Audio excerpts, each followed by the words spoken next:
The Ku Klux Klan, known as KKK, is one of the most infamous extremist organizations in American history.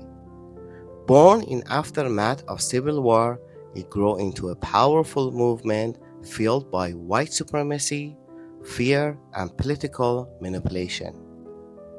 In this historical breakdown, we examine how and why the Triple K was formed, its role during the Reconstruction, the shocking nation resources in the 1920s, violence during the civil rights era, and how the extremist ideology survives today. This video is for educational and historical analysis only. It does not promote or glorify hate in any form.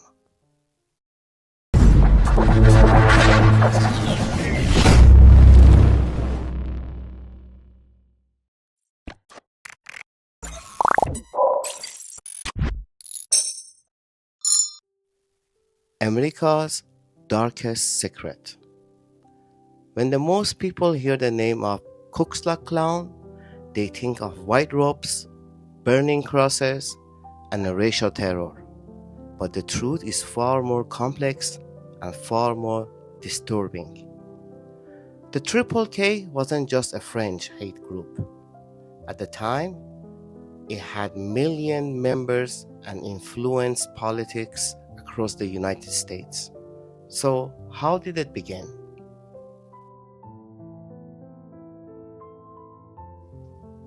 The birth of the Klan. The Ku Klux Klan was founded in 1865 in Pulaski, Tennessee, by 6 former Confederate officers after the Civil War. Initially formed as a secret social club, it quickly evolved into the violent organization aimed at resisting Reconstruction, the federal effort to rebuild the South and grant the rights to formerly enslaved African Americans. The Klan used intimidation, threat, and murder to prevent black citizens from voting and participating in politics.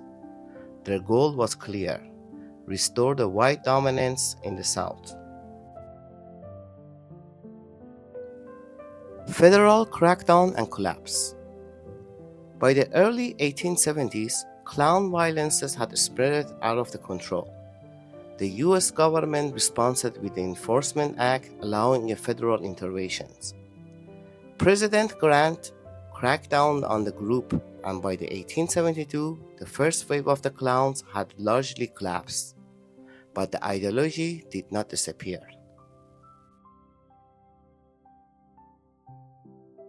The second Klan.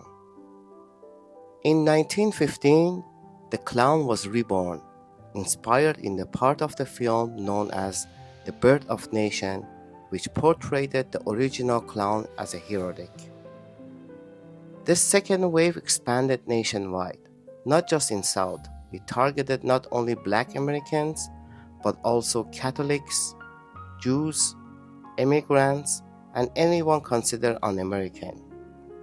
By the 1920s, the Klan had estimated 3 to 5 million members.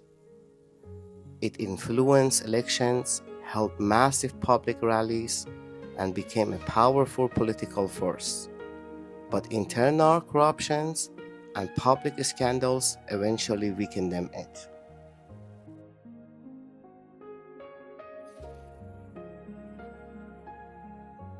Civil rights era violence.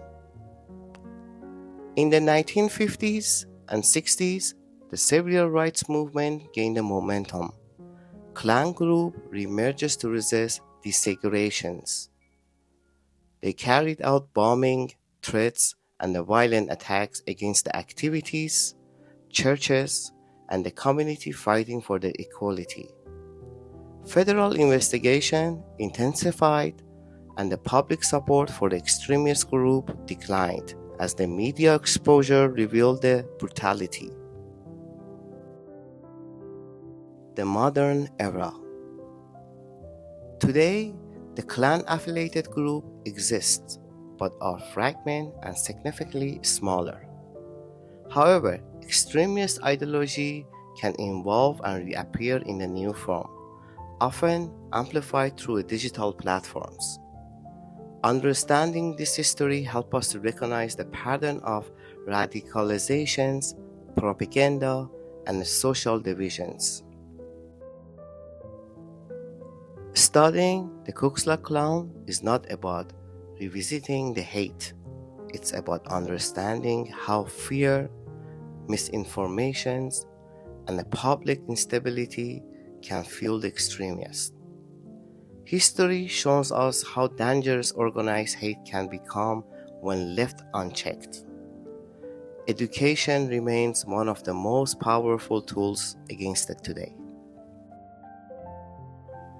Leave your comment about why you think the extremist movement resurfaced during the time of the social changes.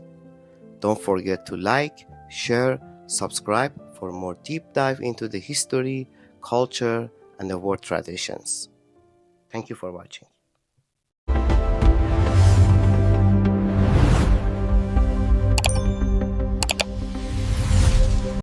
Welcome to InfoWorld, your secure space for a quick, fascinating knowledge. We unlock the complex idea and deliver them into the bite-sized video that anyone can grab. Are you curious? We got you. Subscribe and turn on the bell so you never miss a drop of the insight. If there is any topics that you would like us to create the content about, feel free to mention it in the comment section.